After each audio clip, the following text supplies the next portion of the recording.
Right, let's finish this long mathematical chapter on homogeneous cosmologies. The last thing I want to do is to discuss solutions of the Friedmann equations in the most general sense of the word, where the matter source is interpreted as a scalar field. So this is relevant in particular in view of inflation. We will have to talk about inflation in the coming weeks in more detail, but the preparations will be done in this section. It's also relevant for other things. Maybe you have heard of quintessence. Quintessence is also something which is covered by this formalism.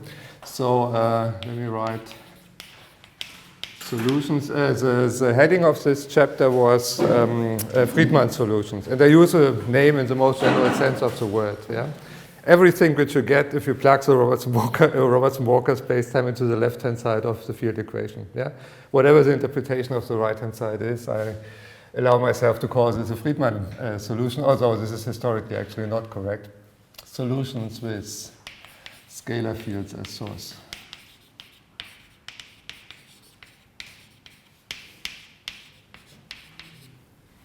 So recall, for every Robertson-Walker metric,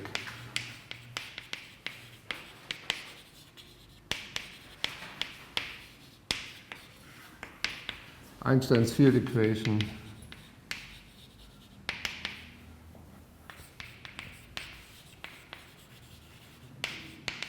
if I plug this into the left-hand side and then just look what comes out on the right-hand side, then I see that Einstein's field equation gives an energy momentum tensor of the form of a perfect fluid. We have discussed this in detail. So the energy momentum tensor has always this form. Let me call the indices rho and sigma. So this is mu, the energy density up to a factor c squared, p over c squared u rho u sigma plus p g rho sigma. And up to now we have interpreted the right-hand side as a perfect fluid. So this is the form velocity of the fluid, this is the energy density, as I said, up to a factor c squared, and this is a pressure.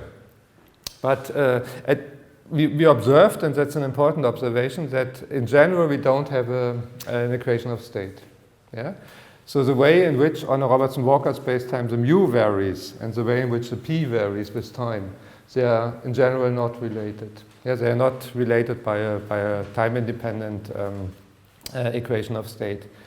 And this might already be an indication that this identification with a perfect fluid is formally correct, but that maybe from a physical point of view it's not necessarily the correct interpretation. So the question we want to discuss today is, can I reinterpret this energy momentum tensor, at least in some cases, as an energy momentum tensor of a scalar field? Then I would say this is not the form velocity of the fluid. It is in some way related to the gradient of the scalar field. This is not the energy density of a fluid. It's given by the field and its derivatives by certain expression. And it is not the pressure of the fluid. It's again given by the field and some of its derivatives. And that's what we want to work out today. Before doing this, before doing the mathematics, I should say a few words about motivation, why we are doing this. So are there scalar fields about which we believe that they play a role in cosmology? And actually the answer is yes. There are at least three. There are several more that have been suggested, but certainly three are discussed by a large community. So the goal for today, goal one, to reinterpret this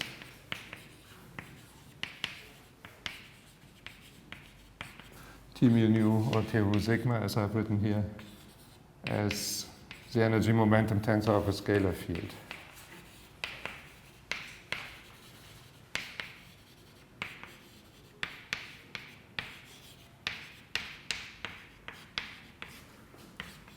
Real or complex? Actually, when I work out the mathematics, I will restrict to real fields, but you can also do it for a complex field. And as a motivation, why we want to do this?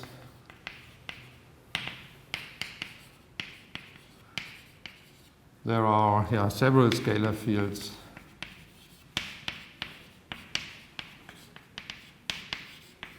with relevance in cosmology.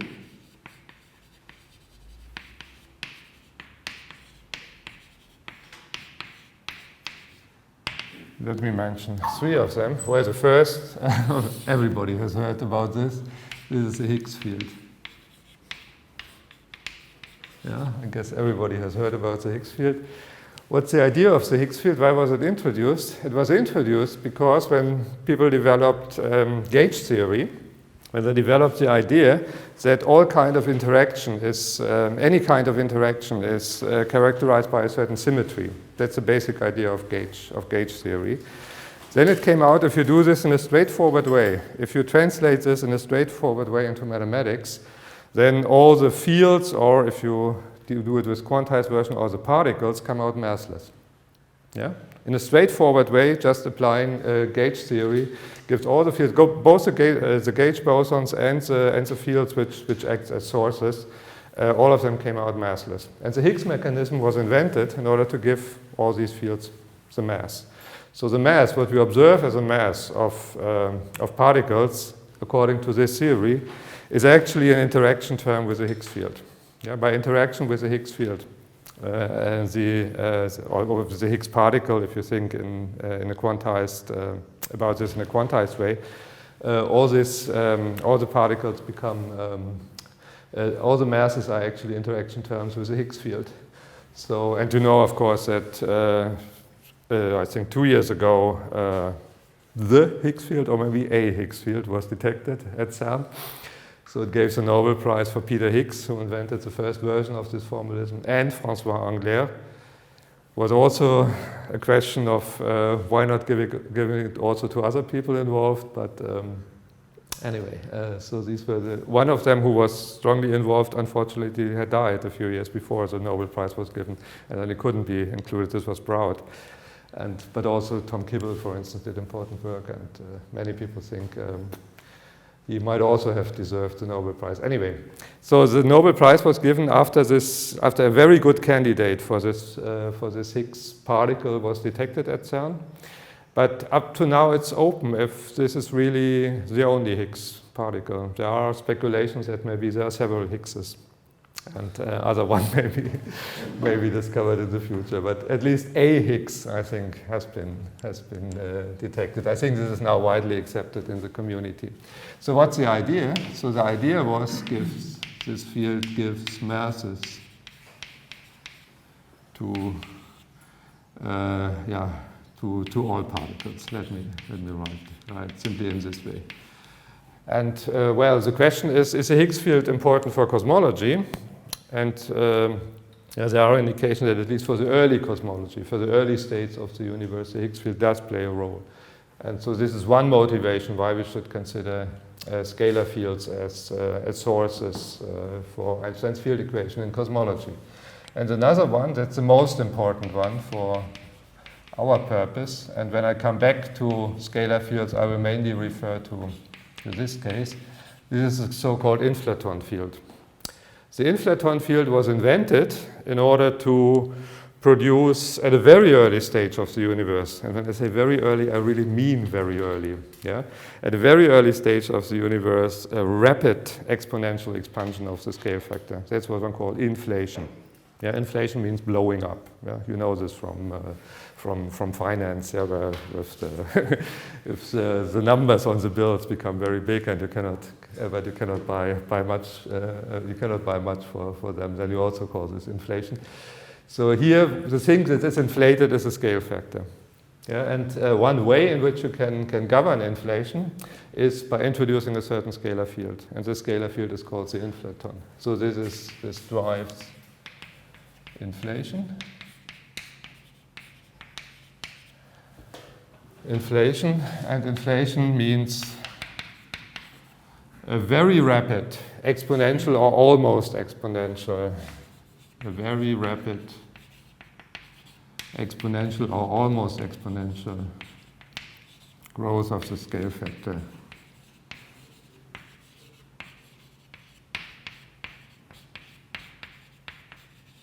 At a very early time.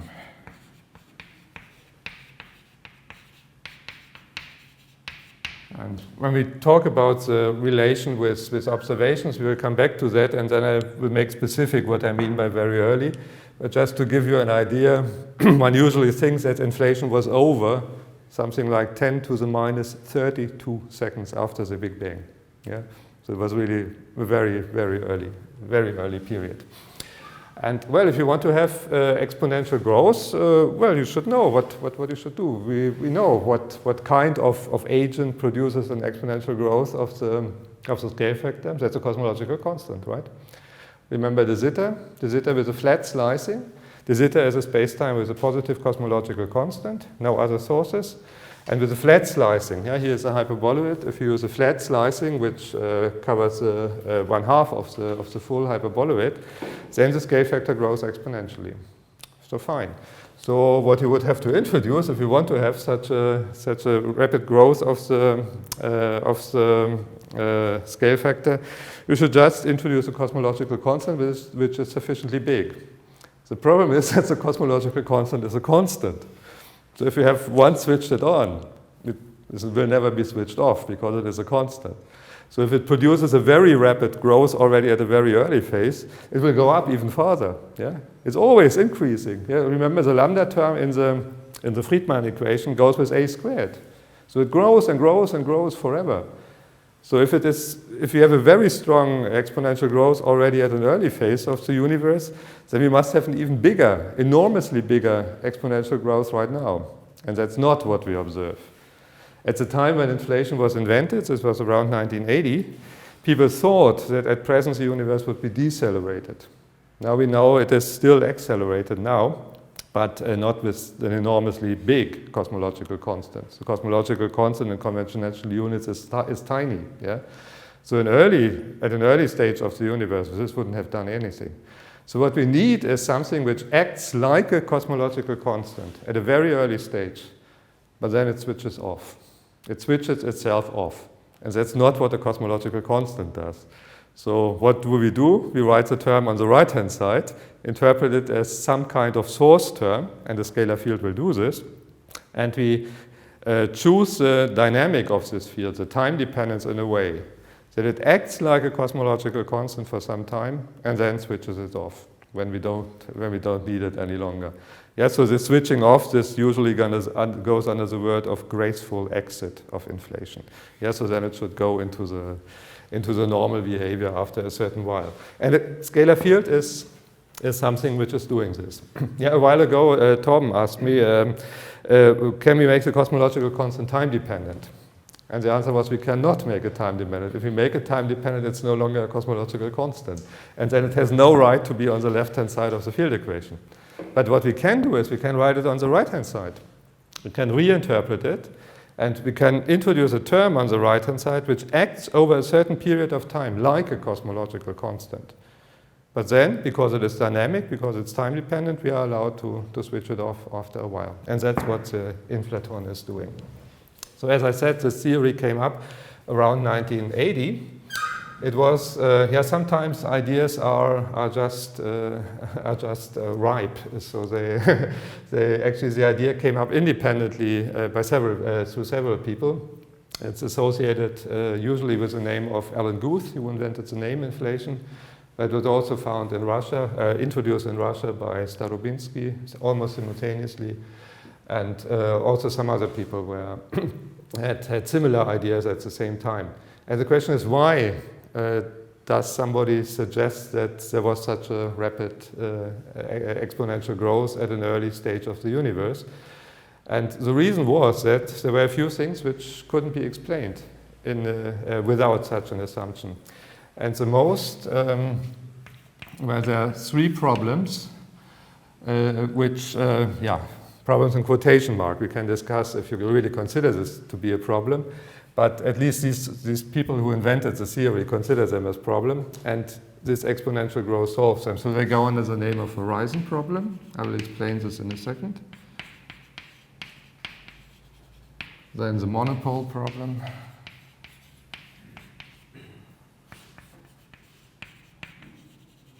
And the so-called flatness problem.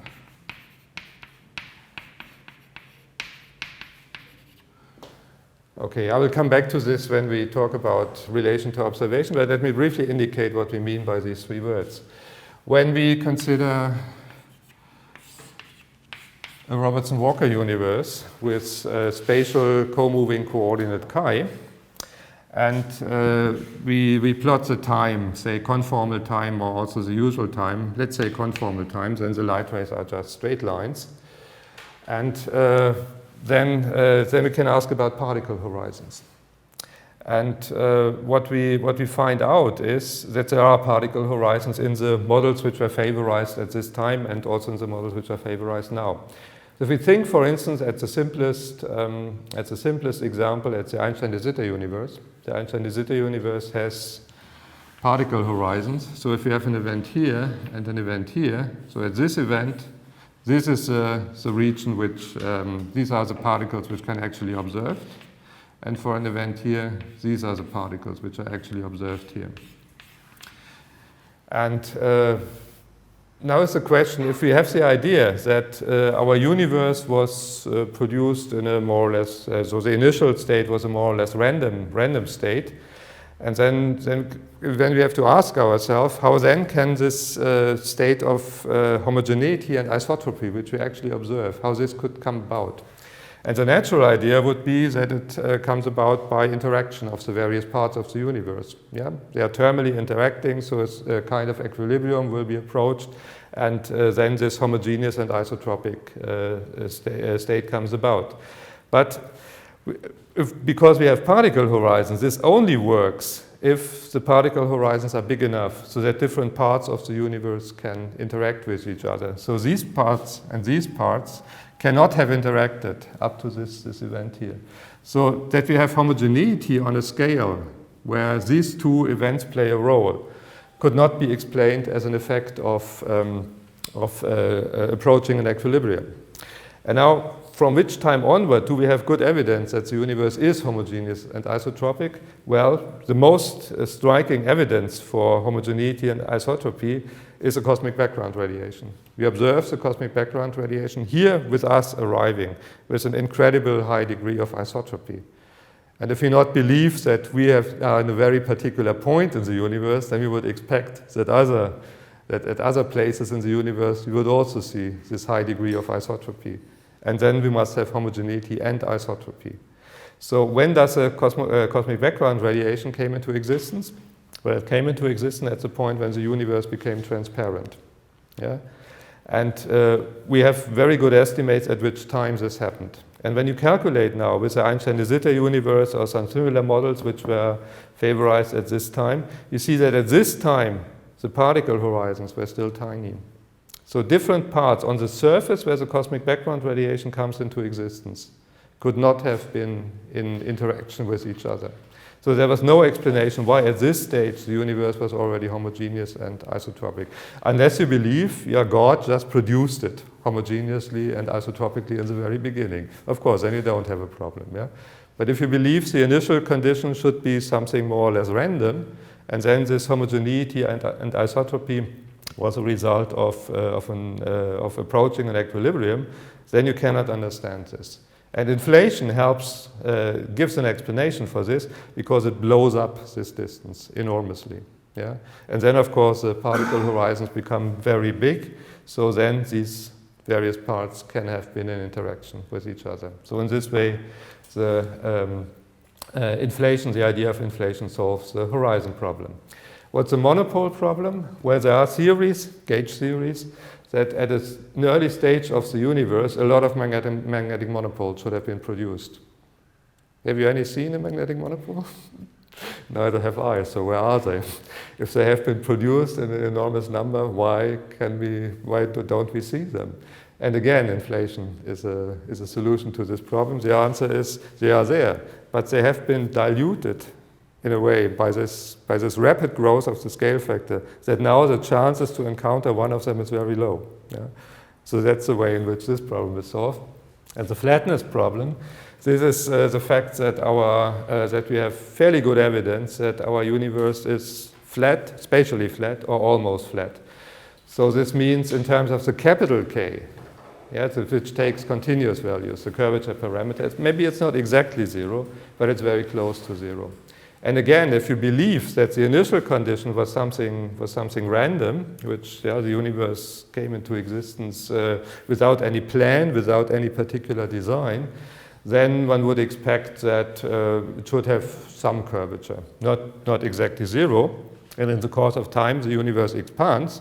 But according to the old models, it doesn't expand so strongly that the curvature would go down dramatically. So if you start with a randomly given initial curvature, then we would still expect with a high probability that, excuse me, that today we would not be very close at k equals 0.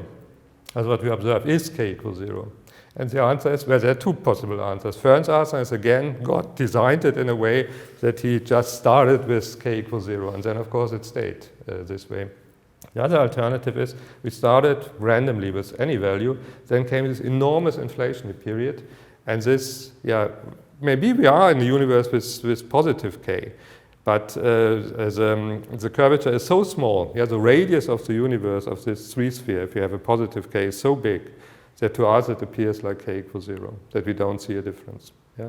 So inflation explains why we are so close to k equals 0. So if there was an inflationary period, then it must be the case that we are now very, very close to k equals 0, yeah? Because of this rapid growth. So these were the ideas which led to this idea of an inflaton. Yeah, sure. So this inflation is there to explain why we have, for example, equilibrium in CMB.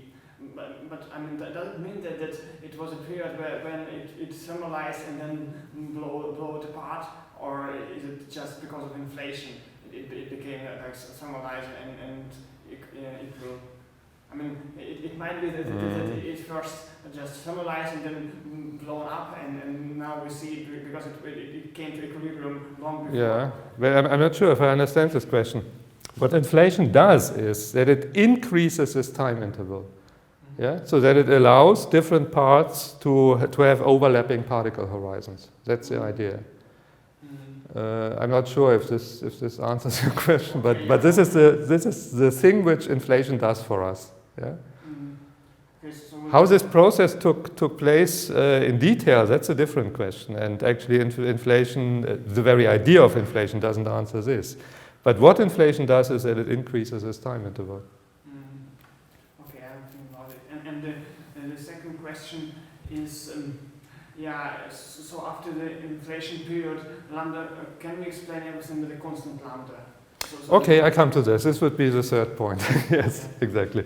So if we manage to invent such a field which produces exponential growth for a while and then switches itself off, then it's a question what comes afterwards, and maybe even afterwards, a scalar field is relevant, and this is what one calls quintessence, the quintessence field.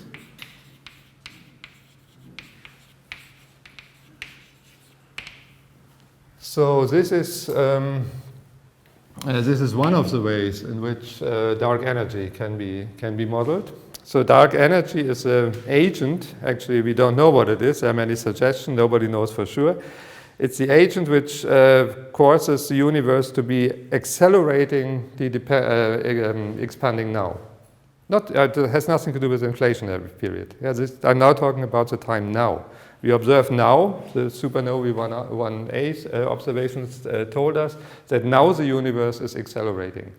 And we need something in order to explain this. The simplest thing is a cosmological constant, a positive cosmological constant. And actually, to fit the data which we have at present, this works. Yeah? So we could model, that's the simplest model for dark energy you can make. It is just a cosmological constant. If you prefer, you can write it to the right-hand side. Then it's a perfect fluid with an equation of state with W equal -1. Yeah, negative pressure, positive density. But also in this case, people have thought about the possibility that maybe this could be made dynamical. So instead of working with a cosmological constant, one could again work with a field which is time-dependent, which maybe is almost constant over a certain period. So it gives us now the impression that it is a cosmological constant, but actually in the course of time it does vary. Yeah? And if you do this interpretation of the dark energy term, then you call it the quintessence field. So at the moment, I would say there's no absolute need to make the cosmological constant dynamic in this way, but many people do this. And if they do this, then they don't call it a cosmological constant; they call it a quintessence field. So it acts like a cosmological constant. Cosmological constant now. Constant now, but it's actually time dependent.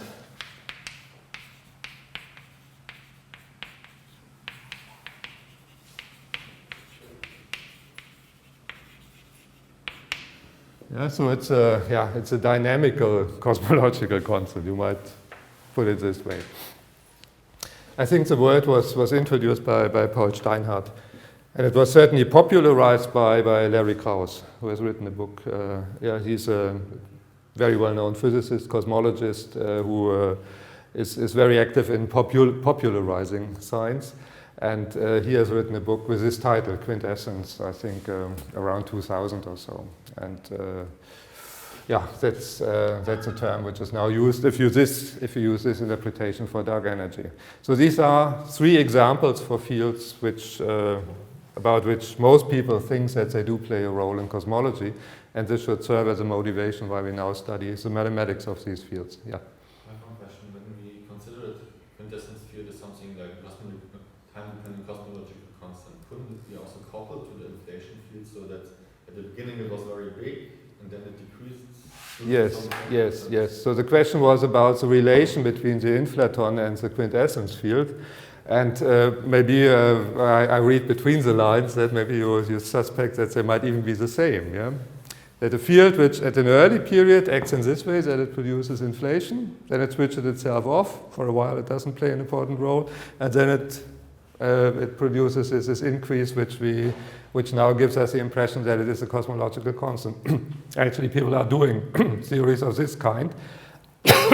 So it's by far not sure that these three things are really three completely different things. Also about the Higgs field and the inflaton, there's a speculation that it might be the same thing, that it was the Higgs which produced inflation. Yeah, there were also speculations about this way. So they may be the same thing, but at the moment, there are many suggestions how these ideas are to be worked out in detail, but not a single theory which covers all these ideas and which is generally accepted. So this is, at the moment, this is a matter of speculation, of open questions. And there are additional fields. Maybe you have heard about the phantom field. This is something which is quite fashionable right now. It is actually we will write down the field equation in a minute. It has a term which looks like a kinetic energy and a potential energy. And the kinetic energy term usually should be positive, yeah? And for these fields, actually, it is positive. But the phantom field is a field where the kinetic energy is negative. You just switch the sign off. So there are speculation that something like that might exist, and other ideas. So scalar fields have been introduced. Quite a number of them has been introduced. Actually, they are. They play a role that you just introduce them by hand in order to solve a certain problem. And there's a very nice comparison which I like very much, which I find very, very fitting, which the American cosmologist Rocky Kolb uses to make and to talk about in particular in his popular talks. He says this is very similar to the way as duct tape is used for repairing cars.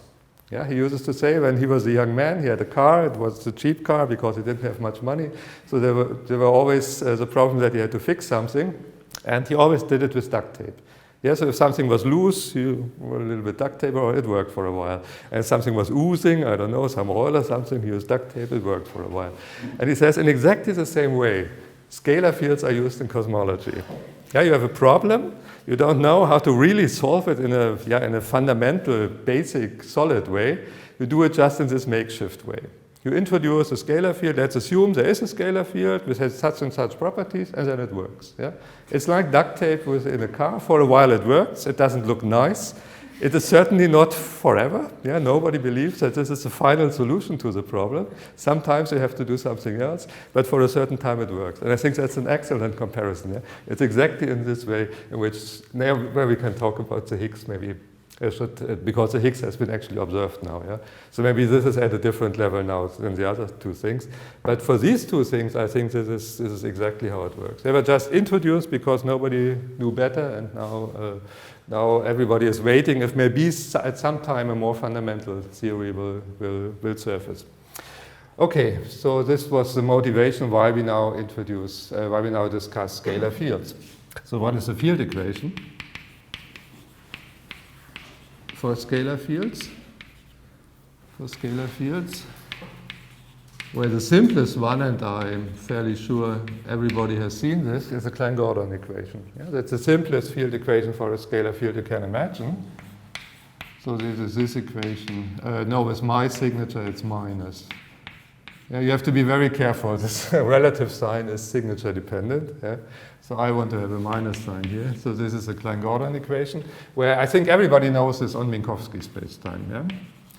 So let me say, what is this box on Minkowski spacetime? I restrict here to real scalar fields. Yeah?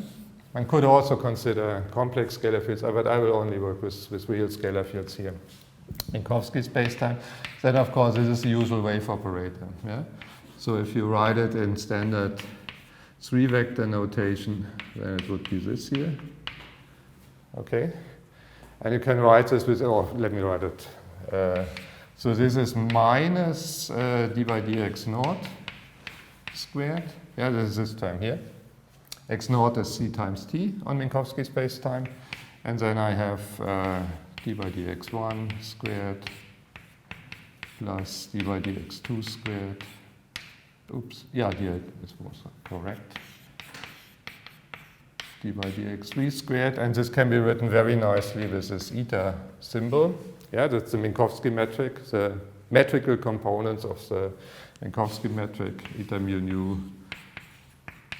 d by dx mu, or we usually write it in this way. Yeah? So that's a wave operator on Minkowski spacetime. And as I said, you have to be careful with the signs. Yeah? Well, first of all, actually there are two conventions involved. First, what is the box? Is this what I have written here, or is this a thing with a minus here and a plus here? Some people do it the other way around. And the second question is, what is the signature of the eta? I have minus, plus, plus, plus. If you have the other signature, you again get another sign. So there are 2 times 2, 4 possibilities, right? How you can combine everything, and depending on this, you have either a plus or a minus here. Yeah. So with my signature and my definition of the box operator, this is a Klein-Gordon equation. So this is Klein-Gordon. So this is a relativistic field equation. So it's a relativistic analog of the Schrödinger equation. Yeah. If you consider a scalar field on a non-relativistic space and time, then the Schrödinger equation is the relevant equation. If you want to do it relativistically invariant, if you want to do it Lorentz invariant, then the Klein-Gordon equation is the correct equation for a scalar field. Yeah? Of course, you can also set up differential equations for spinor fields or for higher order tensor fields. Then you get other equations. By the way, this has an interesting history. So we call it the Klein-Gordon equation because it was introduced in 1926 independently by Oskar Klein, the Swedish physicist, and by Walter Gordon, the German physicist. But actually, before Klein and Gordon, it had been considered already by Schrödinger. Schrödinger had it before he established what we now call the Schrödinger equation. So he first worked with this equation. So but with this kind of interpretation he wanted to associate with this, he didn't come to grips. And then he discarded it, and he said, okay, then I don't do a relativistic theory, I stick with a non-relativistic theory, and then he established what we now call the Schrödinger equation. But he had this equation actually before Klein and Gordon And also in the Soviet Union, Vladimir Fock had it at the same time, also independently. So maybe the name Klein-Gordon equation is not absolutely not absolutely justified. But anyway, Published. I'm sorry. Was it published? Schrödinger was not published. Fock was published. Yes. Okay.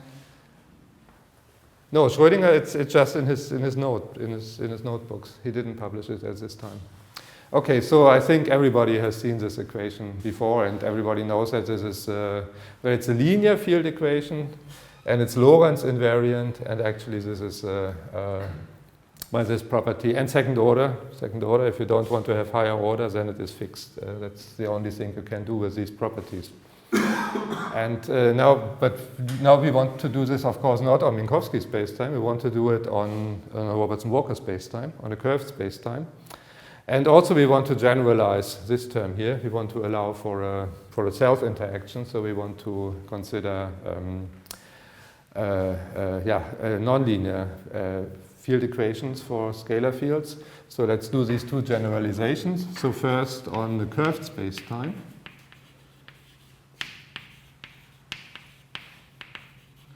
Well, what do we usually do? If we have a field equation on Minkowski spacetime in ordinary Minkowski coordinates, then the simplest way in order to make it a meaningful equation on curved spacetime is to use the rule of minimal coupling. Yeah? I hope everybody has heard about this. So what does minimal coupling mean?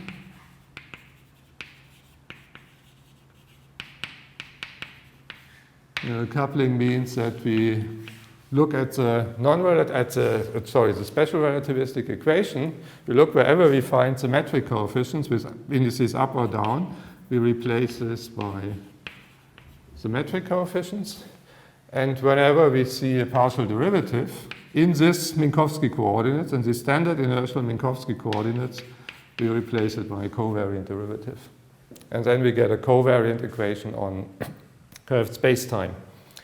And in this case, it simply becomes, so if I apply this rule, so I change the eta mu nu into g mu nu, and the partial derivatives into covariant derivatives. And well, this is scalar. I don't have to do anything with this. So this is a Klein-Gordon equation on a curved background. You can introduce more complicated couplings. Yeah, that's the reason why it's called minimal coupling. It's not called unique coupling. It's called minimal coupling. So you can do something else. So you can, for instance, add a curvature term here. Yeah. So this is something which also gives reasonable field equations, but as long as you don't have any good reason to do this, you wouldn't do it. So this was the first generalization. We make this into an operator. I should mention that, of course, for this derivative, I could stick with a partial derivative. Yeah. So let me write this as a remark. So what is this if I write this out? If I apply to scalar fields, that's important. Yeah, if I apply to a tensor field of higher order, then of course this is necessarily a covariant derivative. But if acting on a scalar field, then a covariant derivative is the same as a partial derivative. So I can write this as g mu nu partial d nu phi. It's the same thing. And this, of course, is a covariant derivative, so I could write this out with the help of a gamma. Yeah, so let me write this also. So what is this? This is the partial derivative. And then the index is down, so I get a minus sign. And then the Christoffel mu phi. And what are the other two indices? Sigma, that's it, right? I think that's it. So if you write it out in coordinates, you do not just get second derivatives, you also get terms with first derivatives which come with a gamma. Yeah, if you write the wave operator out on a curved space-time. Okay, and then, so this was the first thing. We went from the flat space-time to the curved space-time. And the second thing is we allow for more general dynamics. So we allow for generalized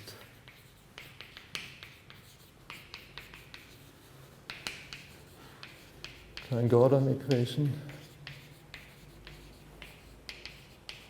that we write G mu nu nabla nu phi.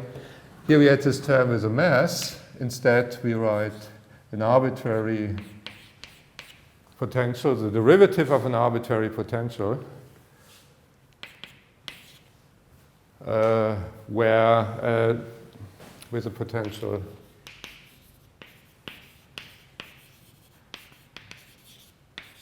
V of phi. Yeah? So it's a function, an arbitrary function, which depends on phi, only on phi, not on its derivatives. Yeah? So the derivatives are only here. So that's what I will then call the generalized Klein-Gordon equation. And because I will refer to this several times in the future, let me give a name to it. And, well, I should maybe plot this. Well, of course, the old case is a special case, right? So if I have just the potential, B of phi is, what is it, m half phi squared, right? If I differentiate this, then I get the term linear in phi, right? So I need a quadratic potential, right? So you see, this is the potential which gives the Klein-Gordon equation.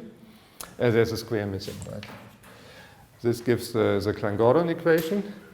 And, well, for an arbitrary potential, it can have any form. Well, we don't want to have it quite arbitrarily. This potential has one nice property. It has a minimum, yeah, which corresponds to an equilibrium, to a stable ground state, yeah? So if phi is equal 0, phi is a constant field, phi equals 0, then we see that, of course, it solves the Klein-Gordon equation, yeah? So that, of course, it solves this equation. Yeah, if it's constant, then the derivative applied to it vanishes. And if it's 0, then this term is also 0, so the equation is satisfied. If you choose another constant, yeah, if constant phi, which is not 0, then this would be 0, but this would be non-zero, so it doesn't work. So the only constant solution is phi equals 0, and this is just the minimum of the potential. And that's the ground state of the field. It's a constant field, and it's the minimum of the potential. So that's what one would call the ground state. If you now apply an arbitrary potential, let's assume the potential would not be bounded from above, from below. So you would have something like that, maybe with extrema. Then, of course, you could set the particle into this point. Here, choose a constant phi at this value. Then the derivative is 0, and it's an extremum of the potential, so this would also be a solution. But this would not be absolutely stable, because if you perturb it a little bit, if you push it over this maximum, then it would go down to minus infinity. Yeah? So this would never be stable against any kind of perturbation. So this system wouldn't have a ground state. And for this reason, we require that the potential is bounded from below. And because an additive constant doesn't matter, right? In the field equation, only the derivative enters. We can require without loss of generality that it's bounded by 0. So that's the only restriction I want to make. And then let's discuss what such a field does. So the idea or the program is now to see if such a field, which satisfies this field equation, is associated with an energy momentum tensor of this form, so that we can interpret it as a right-hand side of Einstein's field equation. That we can reinterpret the perfect fluid, which governs our Robertson-Walker spacetime, as coming from a scalar field which satisfies this equation.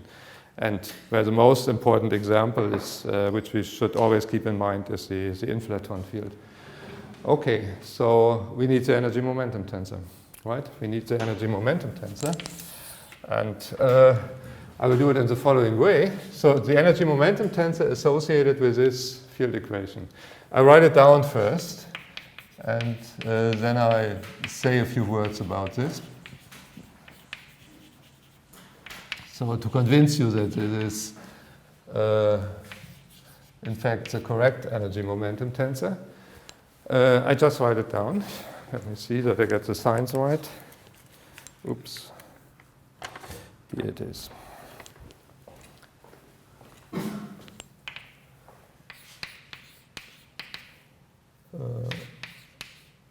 is a derivative of phi, then I have a term proportional to the metric, and here I have 1/2 g, here what are indices, mu nu,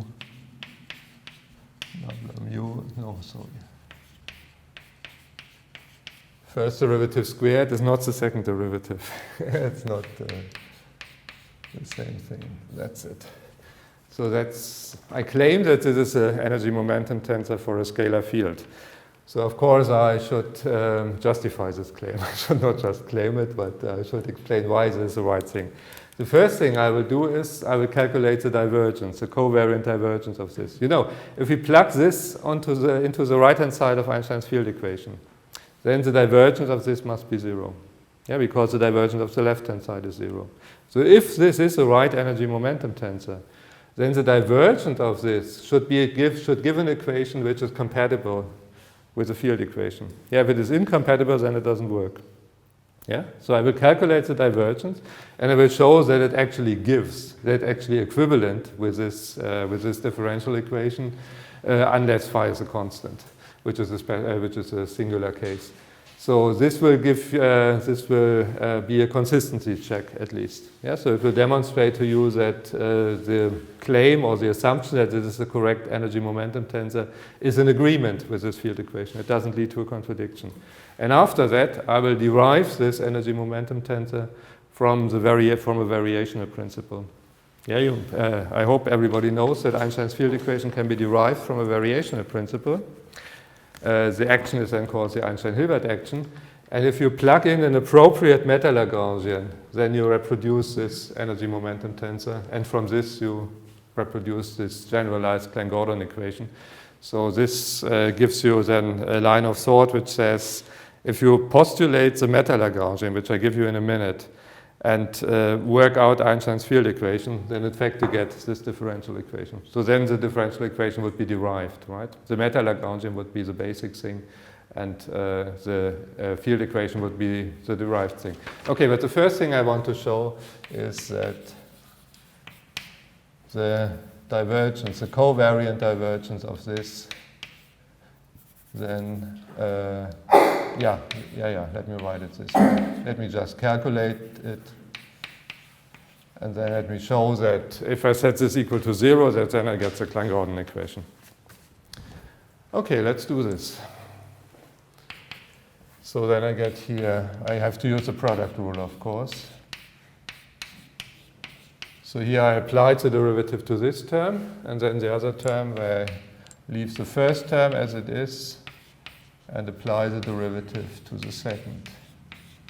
And this, okay? And the covariant derivative of the metric is 0. The metric is covariantly constant, so I only have to differentiate this term. So this gives minus g rho sigma. The metric is again constant, so I have to apply the derivative to this. The term comes twice. This cancels the 1/2. G mu nu del mu phi del rho del mu phi, right? So I get this term twice. Once when I apply the derivative to this here, and once when I get to the derivative this here. It's the same term because G mu nu is symmetric, so I get this term here. And here I get v prime of phi del, what was the index rho? An upper index rho. That's it, I think. Okay, I think I can simplify this a little bit. I think the first equation I just leave as it is. The first expressions.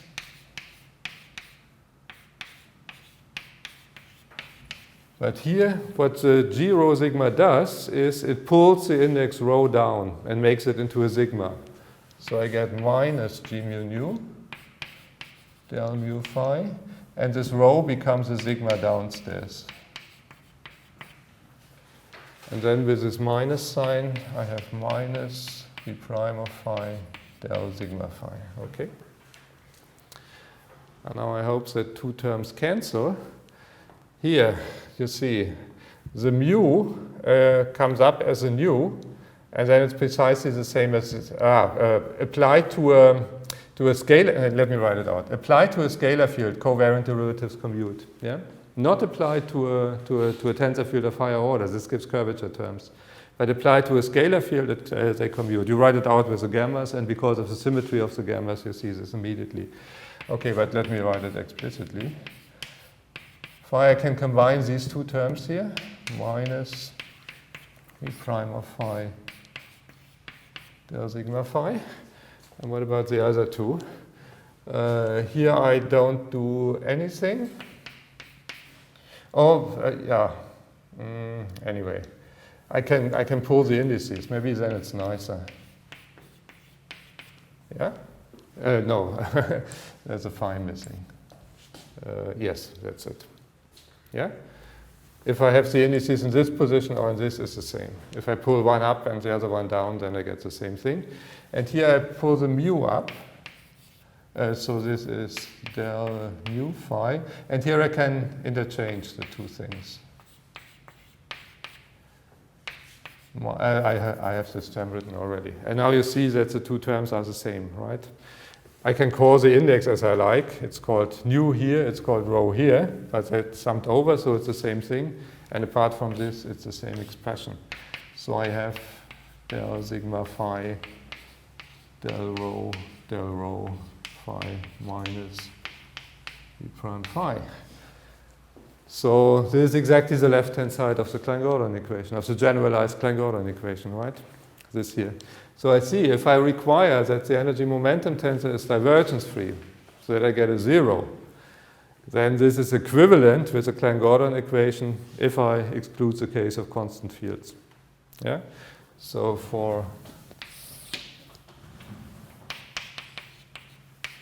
del rho phi different from 0, which means phi is not a constant, then I have the divergence condition, T rho sigma, if and only if the equation which I denote with kg, right? So this is del rho phi minus m squared phi is 0. So it's consistent, yeah? So if I claim that this is a correct energy momentum tensor for my scalar field, then the field equation gives me this here. Yes, this comes from the field equation. And if I exclude this case, then I have the Klein-Gordon equation. So I have derived this equation from Einstein's field equation if I assume that this is the correct energy momentum tensor. So actually, from a more fundamental point of view, the energy momentum tensor can be derived derivation from a variational principle. Maybe that's a good opportunity to remind you that Einstein's field equation can always be derived from a variational principle, and it gives you the energy momentum tensor as a derivative of the meta-Lagrangian. Yeah?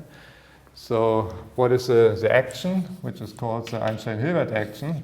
It's an integral over a space-time domain, which I denote omega. That's a compact region of the space-time. Yeah, it's not the full space-time, it's a compact region of the space-time. And it's the action inside, what is inside this volume. And the action functional is r half. R is a scalar curvature, minus lambda with my sign conventions, plus kappa, a meta-Lagrangian. And then I have the invariant volume element. And the invariant volume element written out in coordinates is square root of minus gamma d4x, where I introduce the shorthand notation. Gamma is the determinant of the metric. Yeah? You choose a coordinate system, you write out the metric coefficients in matrix form, and you calculate the determinant. Of course, it depends on the coordinate system. But whatever coordinate system you choose, you will always get something negative. Why will you get always something negative? Because there's always a particular coordinate system around any one point, so that at this point, the g mu nus are the eta mu nus. You can always choose them in such a way that at one point, they are the eta mu nus. And then, of course, you have -1 times +1 times +1 times +1. That's -1, right? So you had -1 at one point in this coordinate system. And now if you make any coordinate transformation, if it's a regular coordinate transformation, then the determinant is not allowed to become 0 anywhere. Yeah? Because if the determinant becomes 0, then the coordinate system is not a good coordinate system. So it's never allowed to be 0. But if it is -1 for a particular choice, it must be negative for any choice, yeah? Because it cannot go through 0. And that's the reason why we always have something positive under the square root here. And the d4x, of course, is just dx0, dx1, dx2, dx3. Yeah? So this depends on the coordinate system. This depends on the coordinate system. But the whole thing together, that's the invariant volume element. This is independent of the coordinate system. So those of you who know what the Levi-Civita form of the metric is, this is just the Levi-Civita 4 form, which I've written here out in this form. And this variational principle, if you now require that when you vary this action, and I have to tell you exactly what you vary and how you do the variations, then you get Einstein's field equation. This is called the Einstein-Hilbert action.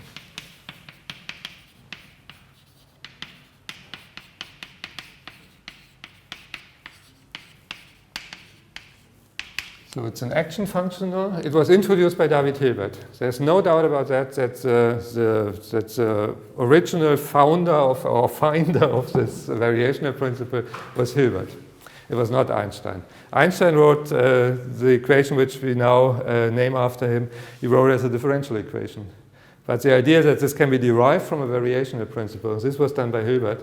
And you certainly know that there's a big historical debate what was actually earlier. Yeah? If some people had the suspicion that actually Hilbert submitted the paper with a variational principle before Einstein submitted his paper with the differential equation to the Academy. Actually now, as far as I followed the discussion, there's fairly good evidence that that's not true. That actually Hilbert submitted the paper first, but with an earlier version. That the version with the correct variational principle was a corrected version, which he wrote later. So that also the priority for any form of the equation is with Einstein.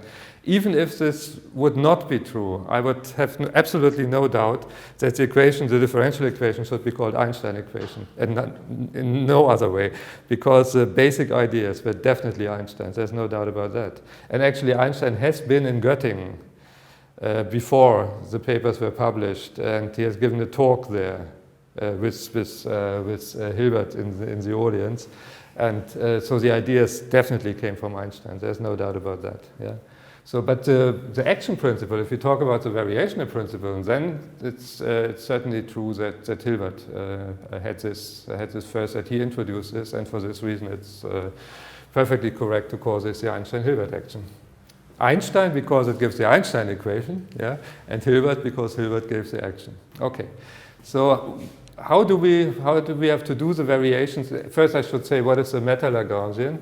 In general, it's something which depends on the metric, not on the derivatives of the metric. Yeah, we usually do not allow derivatives of the metric in the meta-Lagrangian. And then comes the meta field and first covariant derivatives. And in our case, we want to consider a scalar field. So the meta field is a phi, and the derivative would be expressed in this way. So the Lagrangian would be something of this form. And the question is, what is the right one in order to get this differential equation? And the right one is there 1/2? I think there's a 1/2. Oops, let me see.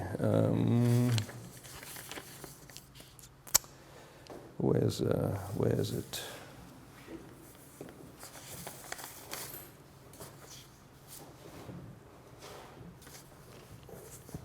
Ah, here. Yes, there is a 1/2.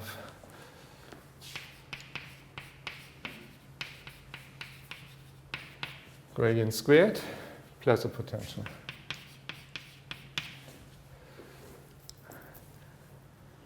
So if you do this approach, yeah, if you start with a variational principle, then you say you define the properties of your field by this meta-Lagrangian.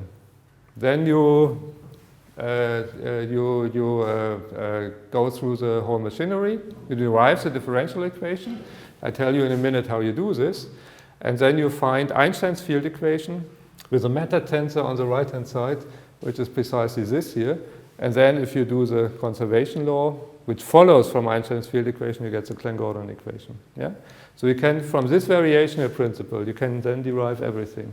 You derive Einstein's field equation and the dynamic for the scalar fields. So this would then be the way in which you introduce the scalar field.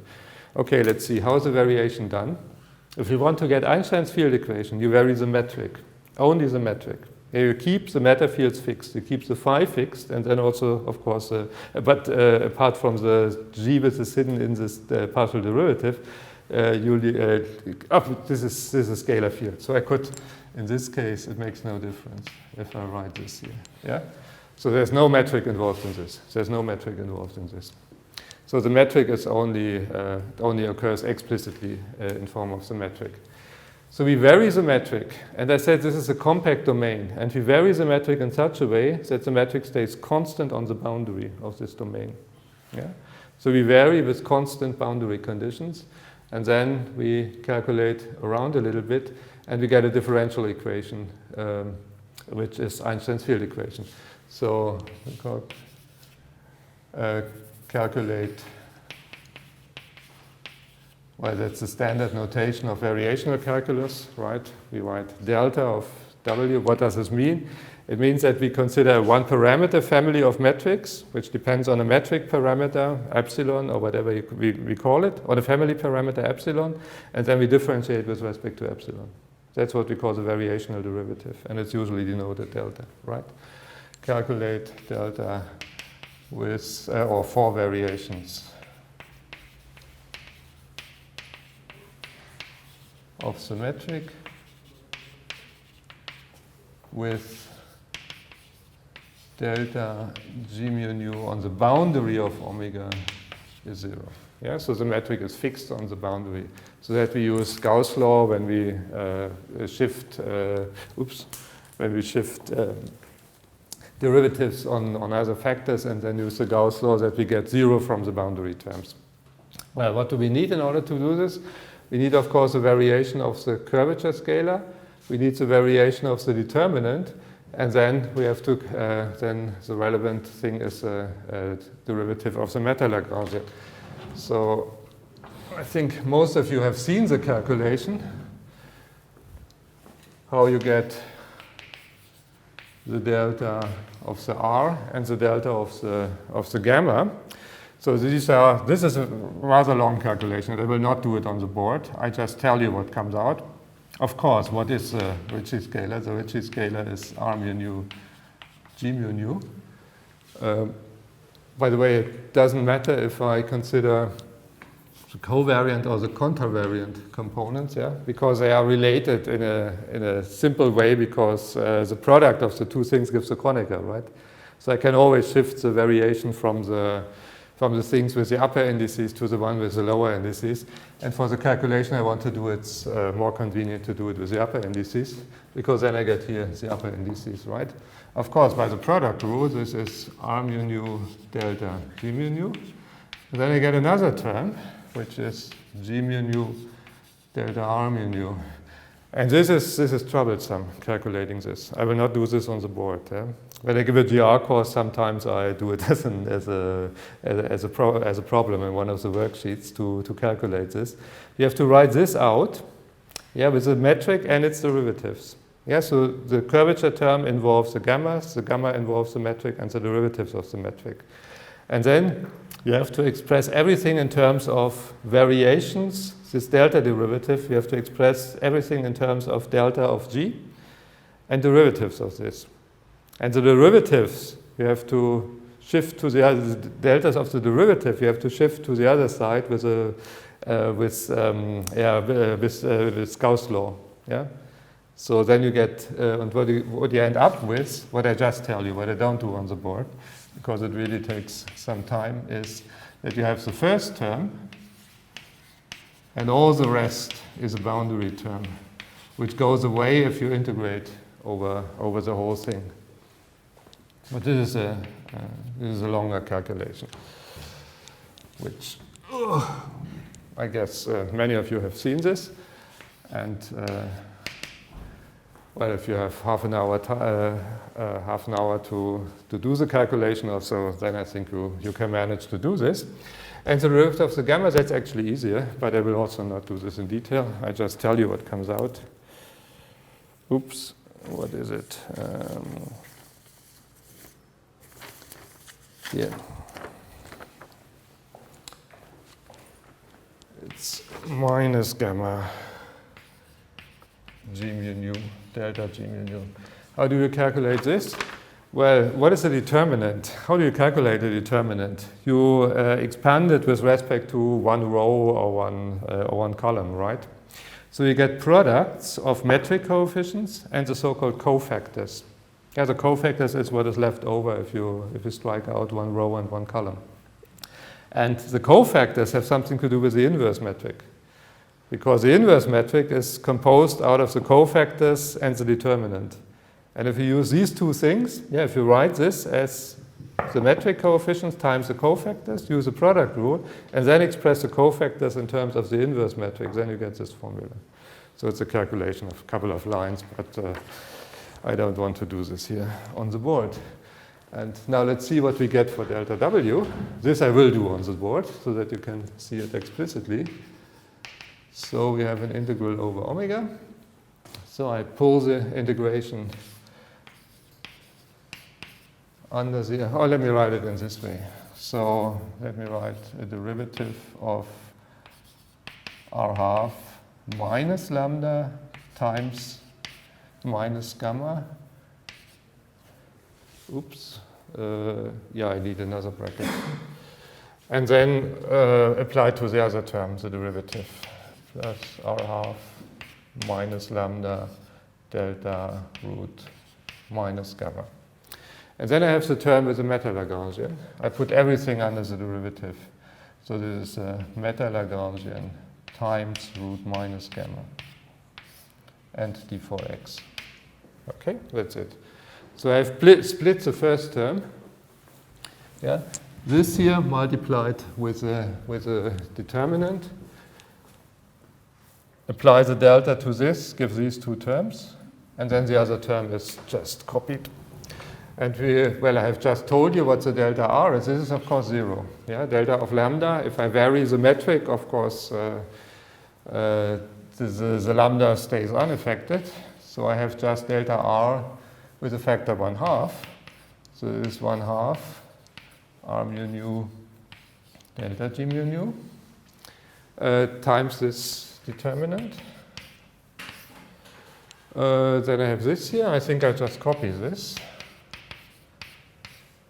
No, I have also told you what this here is. If I calculate this with a chain rule, I get 1/2 root minus gamma, and then minus delta gamma, and this is plus gamma g mu nu delta g mu nu. Okay? And then I have, yeah, I leave this as it is. Root minus gamma. The bracket is closed, and that's it. Oops. And yeah, now I can, and the boundary terms, yeah, plus, yeah, which gives 0 if I convert this into an integral over the boundary, right?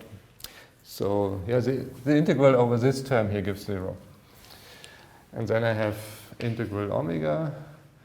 Let me take this term out of the bracket. So then I have 1/2 R mu nu. And maybe also a root, yeah, let me take a root minus gamma times delta G mu nu out of everything. Then I have 1/2 R mu nu. This is 1/2 and another 1/2. So I have, no, I have taken this term out of the bracket. So then I get a minus root, a minus sign here, right? Because the two gamma factors together, if I take this out of the bracket, I get a minus sign here.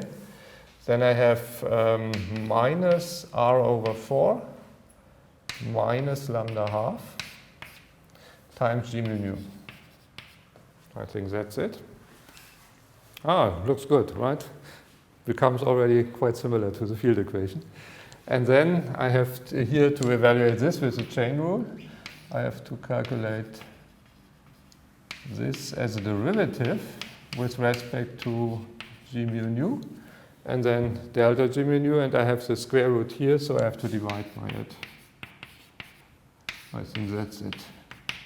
Okay.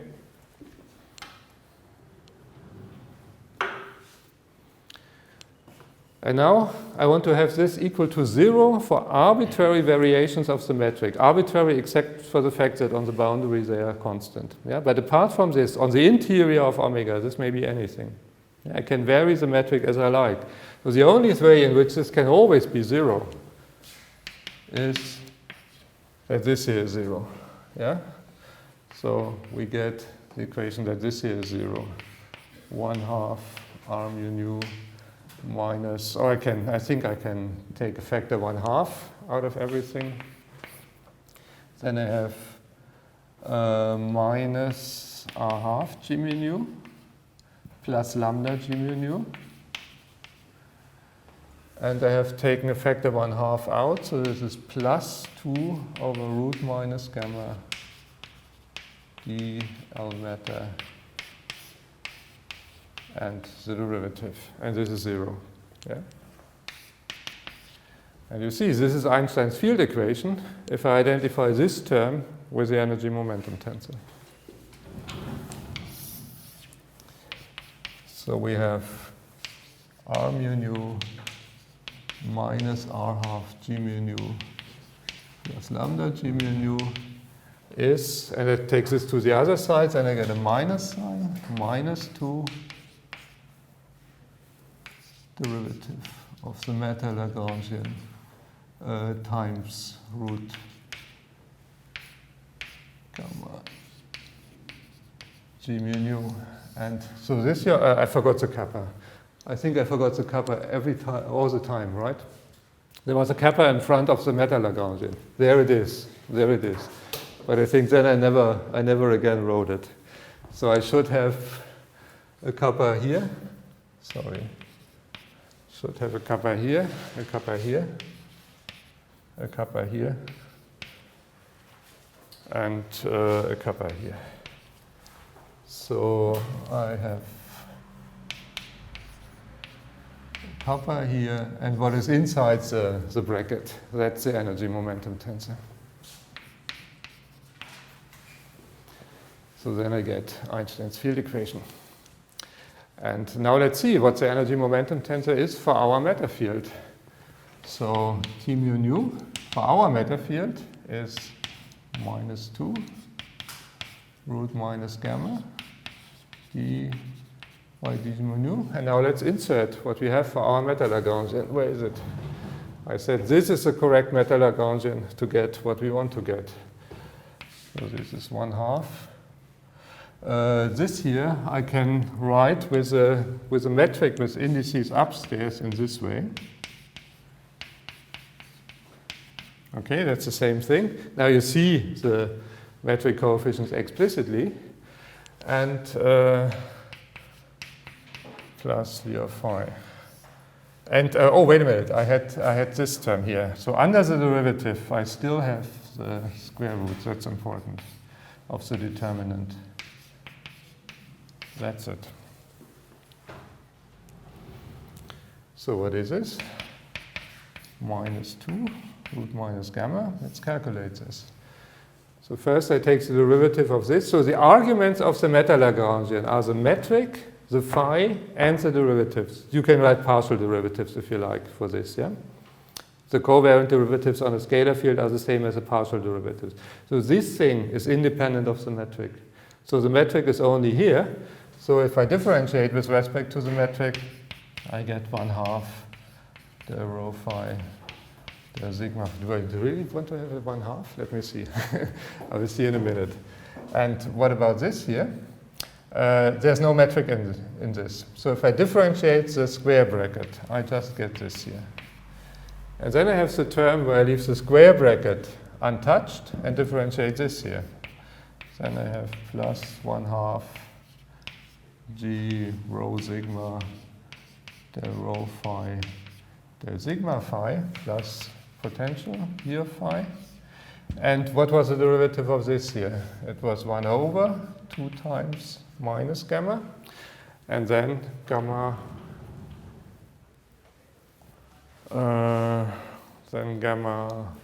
where is it? Here is it, here it is. Then the derivative of gamma, and this gives, no, the derivatives of minus gamma gives a plus, right? Gamma G, do I have the indices? I shouldn't use mu and u, yeah, because this is already, oh, wait a minute, I made a mistake here. Look, I differentiate with respect to G mu nu. So this gives something as rho is mu and sigma is nu. Sorry. Nu, and it gives something if it's the other way around. Is mu is sigma and nu is rho, so I get the same term twice. Yeah, that's it, with mu and nu. With mu and nu. You see this? Yeah, this is constant, has nothing to do with the metric, so I just differentiate this here. I differentiate with respect to this metric. This gives something as rho is mu and sigma is nu, or the other way around. So I get twice this term here. And what is this here? G, this here. Minus gamma, minus minus is plus gamma, G mu nu, delta G mu nu. It's nonsense. It's a derivative of the, what am I doing? What am I doing? The derivative of the metric is just this here, right? Without the, I differentiate this term now, and then I get this here. Bracket closed. Okay, I hope this can be simplified. There's something wrong with the signs.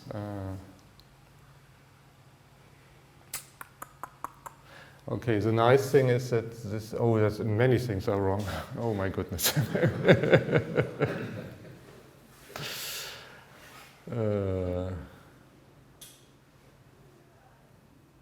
No, it's just an overall sign. I think it's just an overall sign. Let me see. But this is wrong. So -2 goes away. These two, everything is correct. I have a minus here and a minus here, so everything cancels. So I get a plus. Okay, let me write it out. What is the first step? Let me do it just slowly, but I think it's correct. -2 root minus gamma. Minus gamma divided by root minus gamma. No, the minus sign is wrong. Bad. That's it, right? And the other term is, no, now it's really a minus. Gamma G mu nu. Root minus gamma comes another time, times 2. And then this square bracket. There's an overall sign wrong, yes. Rho sigma del rho phi del sigma phi. Yeah, I think that's correct now. So this cancels. There's 1 phi missing, right? There's 1 phi missing? After number of newtons. Yes, thank you. The first term also, I think. Here is a phi missing, yes. Is now correct? Okay, good. That's not good. That's not good. So I don't want to have this -2 here, definitely not.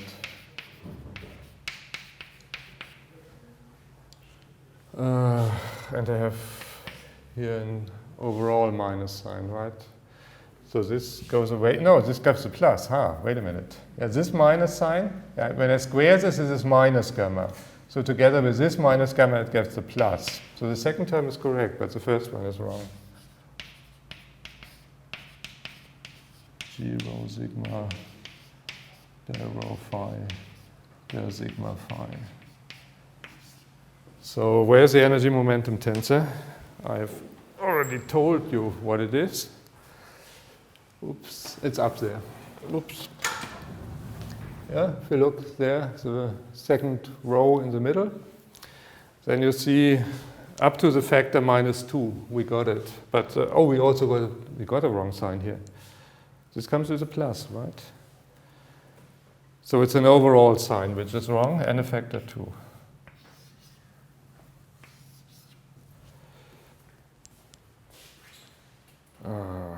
Yeah, sorry. Did we make mistakes? Somebody seeing where I made a calculation mistake? So this relative factor here, this is certainly correct as it is written up there because I derived the Klein-Gordon equation, right? And this wouldn't have come out correctly if I had made a mistake there. So this should be correct. So this relative sign is definitely correct. The overall sign, of course, you could kill by just changing the meta-Lagrangian as I've given it there into its negative. Maybe I've just given this with the wrong sign in comparison to my other sign conventions. This could be, but the factor 2 is funny. Okay, anyway, so if nobody sees what I've done wrong, so if nobody could help me out, then yeah, we just have to believe that if you do everything correctly, then it comes out correctly. So this here is wrong. And this here is wrong. The minus sign should be a plus, and the 2 should be a 1. Sorry, I don't see it at the moment. Okay, but if you believe that one can do the calculations correctly, then we have now seen that Einstein's field equation with this energy momentum tensor on the right-hand side can be derived from this variational principle. So if you put the variational principle at the top of everything, you say my scalar field is defined by this variational principle. Then you derive the energy momentum tensor, and from the energy momentum tensor you calculate the divergence, and then you get the Klein-Gordon equation, the generalized Klein-Gordon equation, which I denoted Kg. So the equation Kg is then a derived equation from a variational principle. And that's the way I want to look at it now. So, oh my goodness. So the next thing we have to do is rewrite. So can we identify the T mu nu from phi with a perfect fluid?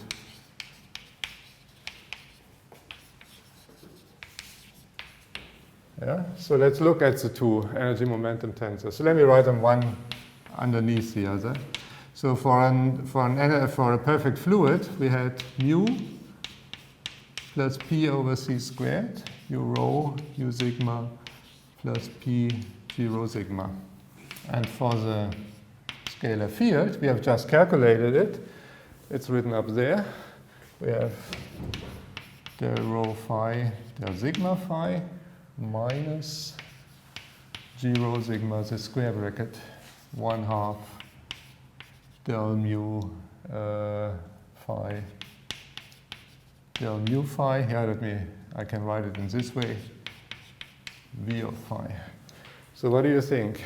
Is it possible to identify these two expressions? So if we say we have this energy momentum tensor, can I reinterpret it in this way? Can I say this looks like a perfect fluid?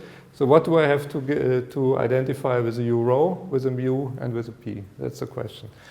And you see, obviously, here I have only one direction distinguished. It's the gradient of phi. Here I have only one direction distinguished. It's the forward velocity of the fluid. And these two things must be identified with each other. So I have to identify the gradient of phi with a u rho. So this must be proportional to the gradient of phi. What's the prefactor? Well, the prefactor is determined by the fact that this should be normalized to -1. Yeah?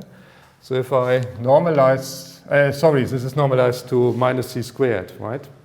So this is c, and if I might divide by del rho phi and del sigma phi, let's say, del sigma phi, then that's the thing we have to identify, right? Or let me put the C to the other side, maybe then it's clearer.